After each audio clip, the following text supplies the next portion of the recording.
Bonjour la famille, j'espère que vous allez tous très bien. NITCH, Nietzsche le Catalan sur votre écran. Les gars, bienvenue dans l'avant-match FC Barcelone contre le Real Valladolid.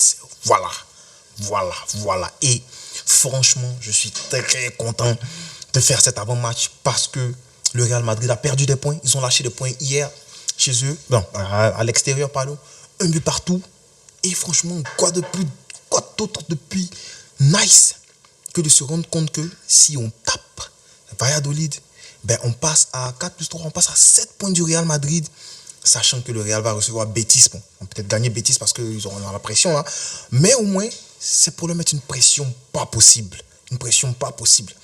On en parle dans cette vidéo, mais si tu n'es pas encore abonné, assure-toi de t'abonner, like, commente, partage. Mais active la cloche de notification parce qu'il y a plein de gens qui me disent mais Nietzsche, on ne voit pas tes vidéos. Pourtant, je suis en train de faire des vidéos. Active la cloche de notification. Et voilà, c'est parti, bro. On va commencer par parler du Real Valladolid. Real Valladolid, c'est 3 matchs, une victoire, un nul, une défaite. Victoire contre Espanyol Barcelone. Voilà, ils avaient pris les 3 points. Contre le Real Madrid, c'était 3-0. On va parler de ce match-là rapidement. On avait déjà, je pense que j'avais débriefé ce match-là sur l'autre chaîne. Allez voir sur Nietzsche Parle Foot, j'avais débriefé là-bas. Mais on avait dit que Kylian Mbappé avait fait un mauvais match. Tout le monde avait bien joué, les Arda Güler, les Vinicius, les Rodrigo avaient bien joué, mais Mbappé avait fait un faux match. Et les 3 buts viennent en deuxième mi-temps parce que le Real n'est pas en mesure de bien jouer en première mi-temps. Mais le Real peut compter sur ses individualités, les Federico Valverde là, pour marquer des buts. Valverde, Endrick qui va marquer à la dernière minute. Il entre et puis il marque et puis voilà. C'est Brahim Diaz qui va venir faire le break et puis après Endrick va venir faire le chapeau, va venir marquer son 3e but. Donc, mais avant ça, c'était très compliqué pour le Real de se retrouver dans ce match-là pour créer des occasions parce que cette équipe-là défendait beaucoup. Et après, après le 2-0, il y a eu des espaces d'ouverture, et Endrick, il vient, il marque. Donc, on avait déjà vu les failles du Real dans ce match-là. Et Valladolid va aller après faire un match nul contre Leganés à domicile. Et bon, au moins, on a trouvé un pattern. On a vu comment Valladolid joue. C'est un 4-3-3 qu'ils jouent lorsqu'ils doivent aller chercher la victoire. Quand ils jouent contre une équipe, contre le Real, là, ils jouent un 4-5-1. Donc, contre le Barça, je m'attends à ce qu'ils fassent la même chose. Surtout qu'ils vont venir, au Camp Nou, ils vont venir au Montjuic pour jouer. Je suis certain que ça sera la même formation, 4-5-1, 5-1. Not my word. Regardez, s'il vous plaît, vous allez me dire. 4-5-1 et venir serrer la défense. Mais j'ai envie de dire que s'ils le font, ça serait une très belle chose. Pourquoi? Parce que j'ai envie de voir ce Barça-là, avec Dani Olmo, jouer contre un bloc qui sait pas, qui sait la défense. Tu comprends ce que je veux dire?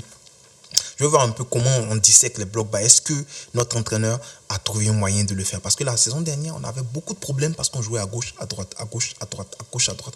Ennui, jusqu'à ce que peut-être quelqu'un fasse quelque chose et puis on marque. Mais là, j'ai envie de voir, est-ce que notre coach, il a trouvé la solution pour disséquer un bloc bas? Alors, je ne vais pas mentir, on est un peu prenable derrière parce que c'est le moment pour eux. Si j'étais eux, j'allais quand même sortir un peu attaquer. Pourquoi? Parce qu'on a perdu Bernal et ça va être compliqué de trouver déjà un double pivot qui va s'entendre directement. Alors, c'est vrai qu'ils vont le faire à l'entraînement, mais dans un match, c'est différent. Donc, un double pivot qui va s'entendre directement et qui va pouvoir jouer avec les sorties de balle. En fait, je sais que Pedri sera là, mais est-ce que Casado pourra faire le travail? Qui est-ce que c'est pas Casado? C'est qui on met là-bas? Parce qu'on n'a pas Christensen, on n'a pas Eric Garcia.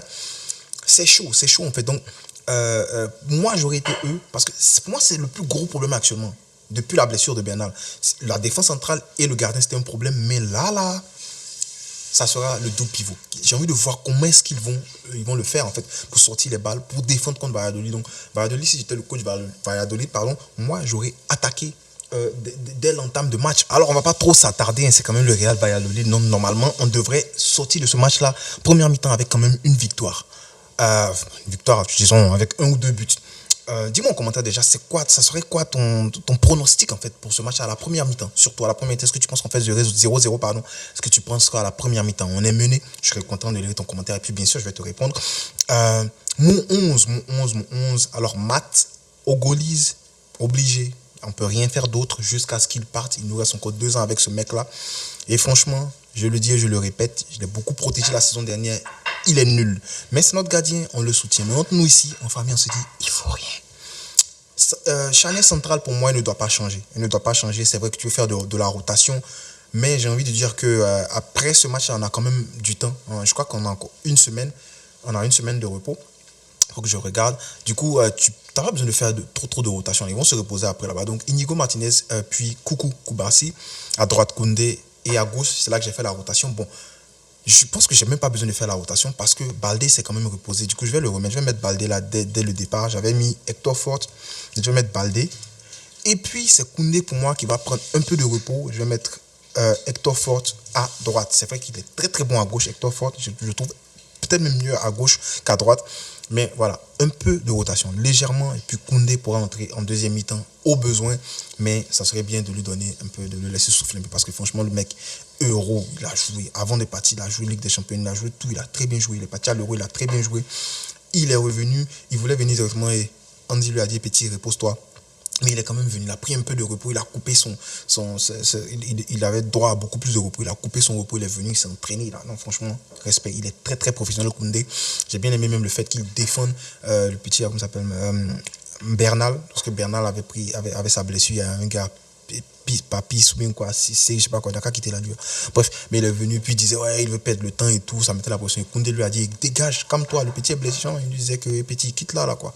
J'aime bien ça, c'est l'âme d'un capitaine.